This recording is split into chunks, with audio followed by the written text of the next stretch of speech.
नमस्कार साथियों, आप देख रहे हैं यूपी मीडिया। आइए जानते हैं उत्तर प्रदेश की दिन भर की ताजा और बड़ी खबरें। आज की पहली खबर, सीएम योगी का निर्देश, बिना मानक वाली कॉलोनियों पर लगाएं। रोक मुख्यमंत्री योगी आदित्यनाथ ने बिना मानक और नगर निकायों की अनुमति के बिना विकसित होने वाली कॉलोनियों और बस्तियों पर सख्ती करने के निर्देश दिए हैं। उन्होंने कहा, ऐसी कॉलोनियों पर शुरुआत पर ही रोक लगाया जाए। उन्होंने कहा कि अनधिकृत कॉलोनियों को रोकने को लेकर प्रभावी कदम न उठाने वाले जिम्मेदारों पर भी कार्रवाई की जाए। साथ ही उन्होंने शहरी विकास की परियोजनाओं में लेटलतीफी पर नाराजगी जाहिर करते हुए कहा कि योजनाओं के कार्यान्वयन में किसी भी प्रकार की ढिलाई बर्दाश्त नहीं की जाएगी।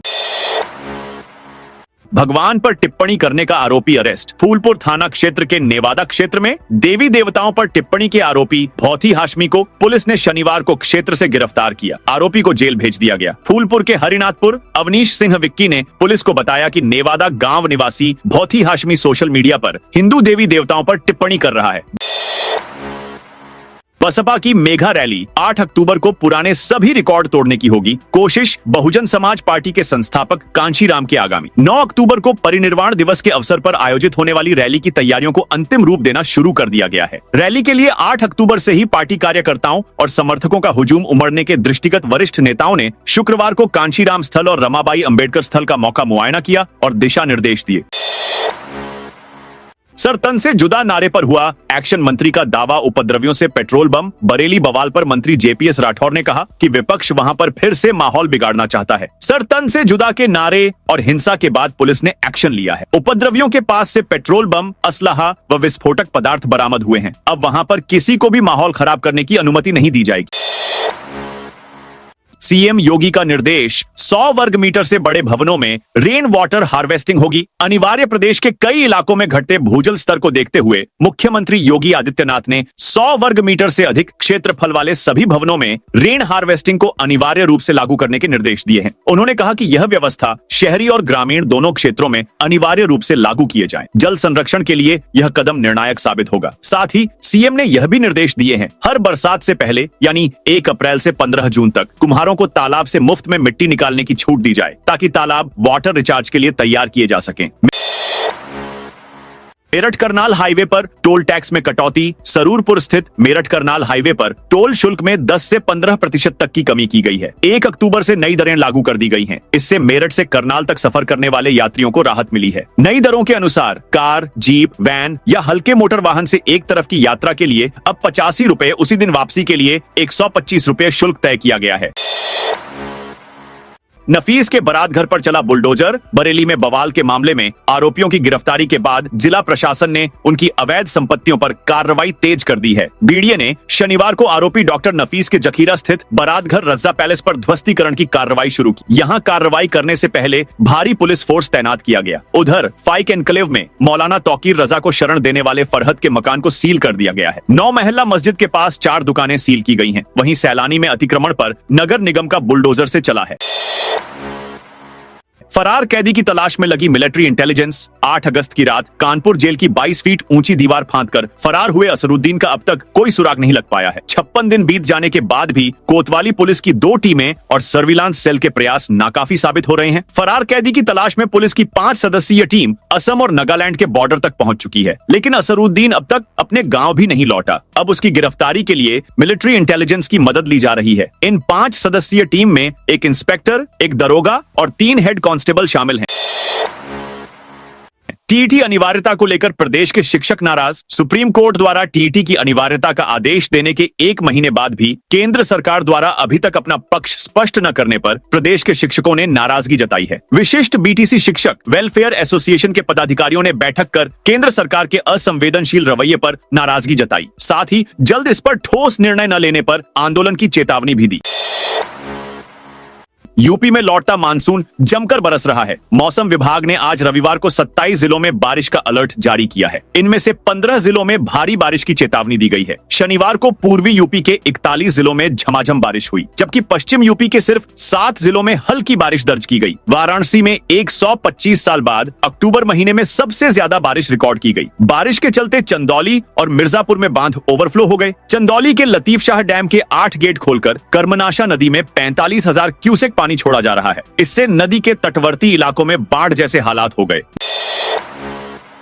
बरेली में जल्द शुरू होगा यूनानी मेडिकल कॉलेज। बरेली के हजियापुर में 9 महीने से पहले बनकर तैयार हुए यूनानी मेडिकल कॉलेज के संचालन की बड़ी बाधा दूर हो गई है। शासन ने 8.5 करोड़ रुपए आवंटित किए हैं। इनमें से 50 लाख रुपए से बिजली का कनेक्शन होगा और शेष से निर्माण एजेंसी के बकाया का भुगतान किया जाएगा। दावा है कि बिजली कनेक्शन लेने की प्रक्रिया पूरी कराकर जल्द ही इसका संचालन शुरू कर दिया जाएगा। लोक निर्माण विभाग के भवन खंड ने निजी कंपनी के माध्यम से हजियापुर में मेडिकल कॉलेज की इमारत का 4 साल पहले निर्माण शुरू कराया था। जमीन पर कूड़ा डंप होने से पहले निर्माण में देरी हुई, फिर अवशेष बजट न मिलने से बिजली कनेक्शन अटक गया। मेडिकल कॉलेज में न ओपीडी शुरू हुई और न ही पढ़ाई। भवन अब तक खाली पड़ा है।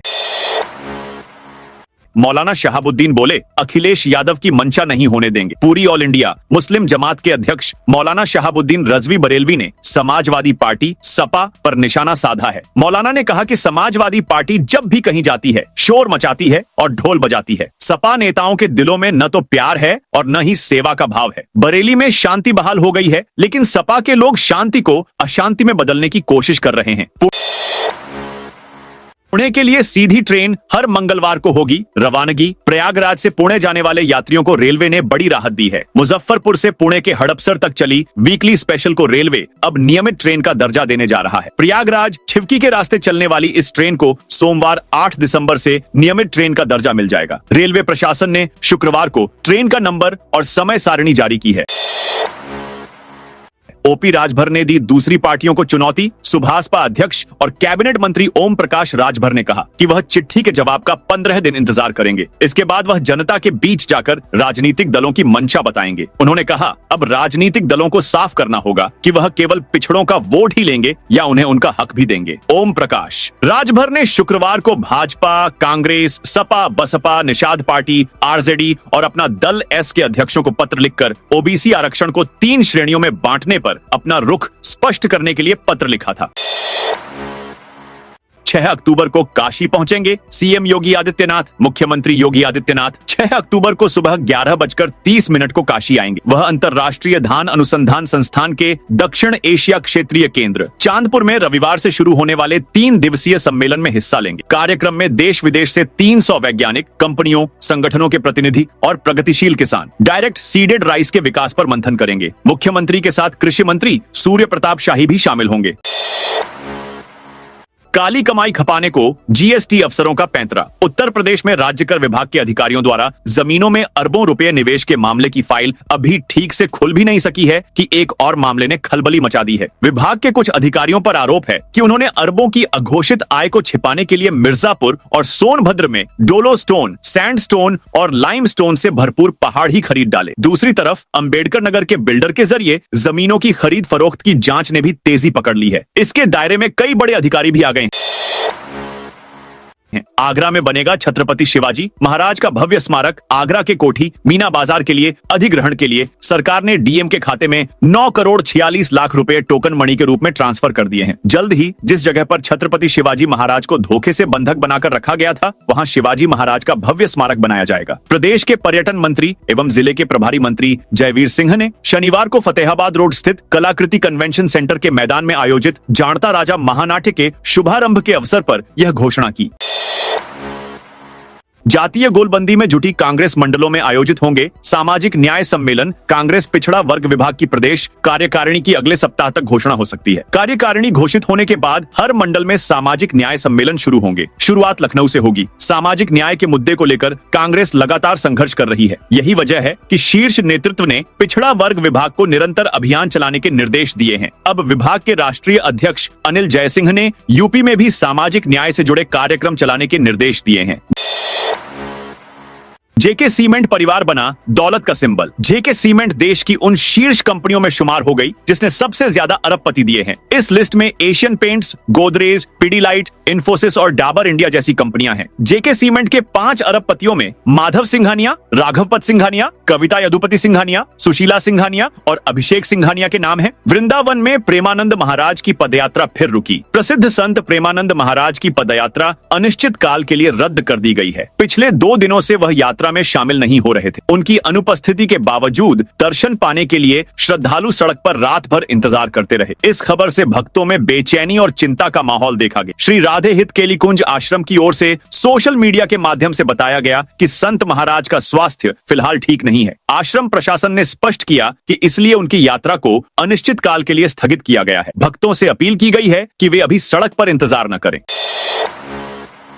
लखनऊ में 30 गांवों की रजिस्ट्री कर लगी रोक। लखनऊ विकास प्राधिकरण ने शहर के 30 गांव में रजिस्ट्री पर रोक लगा दी है। ये रोक इसलिए लगाई गई ताकि प्राधिकरण अपनी आने वाली 2 आवासीय योजना को तेजी से शुरू करवा सके। इसको लेकर प्राधिकरण उपाध्यक्ष प्रथमेश कुमार ने बीकेटी, सदर और सरोजनी नगर तहसील के उप निबंधकों 7 अक्टूबर को रहेगा सार्वजनिक अवकाश। उत्तर प्रदेश सरकार ने 7 अक्टूबर 2025 को पूरे प्रदेश में सार्वजनिक अवकाश घोषित कर दिया है। शनिवार को शासन की ओर से आदेश जारी होने के बाद अब इस दिन सरकारी दफ्तर, स्कूल, कॉलेज और अन्य संस्थान बंद रहेंगे। मुख्यमंत्री योगी आदित्यनाथ ने 1 सप्ताह पहले श्रावस्ती जिले में कार्यक्रम के दौरान इस अवकाश का ऐलान किया था। गोरखपुर में फर्जी तरीके से नबी मोहम्मद का जुलूस निकालने का लिया आदेश। गोरखपुर में धोखाधड़ी का अनोखा मामला सामने आया है। यहां आरोपी ने पूर्व में जारी अनुमति आदेश में कूटरचित परिवर्तन कर नवीम मोहम्मद का जुलूस निकालने की मंजूरी प्राप्त कर ली थी। मामले के खुलासे के बाद गोरखनाथ पुलिस ने आरोपी के खिलाफ केस दर्ज कर उसे गिरफ्तार कर लिया। आरोपी की पहचान अहमदनगर चक्सा हुसैन, नूरी मस्जिद निवासी अहमद रजा उर्फ शादाब के रूप में हुई है। से मिलने पहुंचा था अतीक का सबसे छोटा बेटा माफिया। अतीक का सबसे छोटे बेटा अबान 2 साल बाद कैमरे में कैद हुआ है। 17 सितंबर को अबान नैनी सेंट्रल जेल में बंद अपने भाई अली से मिलने पहुंचा था। 3 कारों के काफिले के साथ अबान दोपहर 2:30 जेल पहुंचा। अबान के हाव भाव पूरी तरह बदले दिखे। 2 सालों में अबान काफी मोटा हो गया है। उसने हल्की दाढ़ी भी रख ली है। शर्ट, जीन्स और स्पोर्ट्स शू पहने अबान सफेद अंगोछा लेकर जेल पहुंचता है। वीडियो फोटो न बने इसलिए वह अंगोछे से अपने चेहरे को बार बार ढकते हुए जेल गेट की तरफ बढ़ता है। लखनऊ की प्रीति साक्षी को पीएम मोदी ने किया सम्मानित। लखनऊ की छात्राओं को दिल्ली में पीएम मोदी ने सम्मानित किया। नई दिल्ली में शनिवार को आयोजित कौशल दीक्षांत समारोह में 2 मेधावी छात्राओं प्रीति और साक्षी को प्रधानमंत्री नरेंद्र मोदी ने सम्मानित किया। अलीगंज स्थित प्रादेशिक स्टाफ एवं शोध केंद्र की छात्रा प्रीति कांदू ने इंजीनियरिंग ट्रेड की परीक्षा में ऑल इंडिया टॉप किया है। वहीं शिल्प प्रशिक्षक प्रशिक्षण योजना CITS की परीक्षा में साक्षी चौरसिया ने ऑल इंडिया की टॉप 15 में स्थान हासिल किया। लखनऊ में ट्रेडिंग के नाम पर 57 लाख की ठगी। लखनऊ में साइबर जालसाजों ने इंस्टाग्राम पर विज्ञापन के जरिए ठगी कर ली। पीड़ित ने बताया कि साइबर ठगों ने HNWPRO नामक ऐप और फर्जी सेबी दस्तावेजों के जरिए 57 लाख रुपए हड़प लिए। पीड़ित ने नेशनल साइबर क्राइम पोर्टल पर शिकायत दर्ज कराई है। ठाकुरगंज निवासी गौरव निगम ने बताया कि मई 2025 से ग्रोव ऐप के जरिए शेयर ट्रेडिंग कर रहे थे। इसी दौरान इंस्टाग्राम विज्ञापन के बहाने वह फाउंटेन ऑफ थॉट नामक व्हाट्सएप ग्रुप से जुड़े। ग्रुप की सक्रिय सदस्य सानवी जैन ने गौरव को IVVIP ग्रुप में जोड़ा और शेयर ट्रेडिंग के नाम पर धीरे धीरे भरोसा जीता। झांसी में NHAI के परियोजना निदेशक हटाए गए। झांसी में राष्ट्रीय राजमार्ग प्राधिकरण के परियोजना प्रबंधक को हटा दिया गया है। इसके पीछे का कारण ग्वालियर रोड पर बन रही टनल के काम के चलते लग रहे जाम को माना जा रहा है। पूर्व केंद्रीय मंत्री प्रदीप जैन आदित्य ने जाम को लेकर परियोजना निदेशक पर सवाल खड़े किए थे। झांसी के ग्वालियर रोड पर कोटा, दिल्ली, मुंबई, कानपुर, कन्याकुमारी जाने के लिए राष्ट्रीय राजमार्ग 44 है। यहाँ बाईपास होने के चलते भारी संख्या में वाहनों की आवाजाही भी रहती है। इसी से निपटने के लिए NHAI यहां टनल बना रहा है, लेकिन इस टनल के काम के चलते यातायात बुरी तरह प्रभावित हुआ है। दिवाली बाद पुल पर कार्य, ट्रेनों की रफ्तार बढ़ेगी। लखनऊ मंडल में यात्रियों को आधुनिक और सुविधाजनक सेवाएं देने के लिए रेलवे तेजी से विकास कार्य कर रहा है। मंडल रेल प्रबंधक सुनील कुमार वर्मा ने हाल ही में लखनऊ, उन्नाव, रायबरेली रेलखंड के विभिन्न स्टेशनों का निरीक्षण किया। उन्होंने बताया कि दिवाली के बाद पुल पर कार्य शुरू होगा, जिससे ट्रेनों की गति बढ़ाने में मदद मिलेगी। निरीक्षण के दौरान DRM ने कानपुर लेफ्ट बैंक ब्रिज और टकिया स्टेशन का जायजा लिया। उन्होंने स्टेशन भवन, प्रवेश एवं निर्गम द्वार, प्लेटफॉर्म और यात्री सुविधाओं की स्थिति की समीक्षा की। इसके बाद वे लालगंज स्टेशन पहुंचे, जहां उन्होंने पार्किंग एरिया, शौचालयों, प्रतीक्षालयों और सफाई व्यवस्था का निरीक्षण किया। तो दोस्तों, ये थी आज यूपी के सभी जिलों की खबरें। आप इस वीडियो को कौन से जिले से देख रहे हैं, उस जिले का नाम बताइए।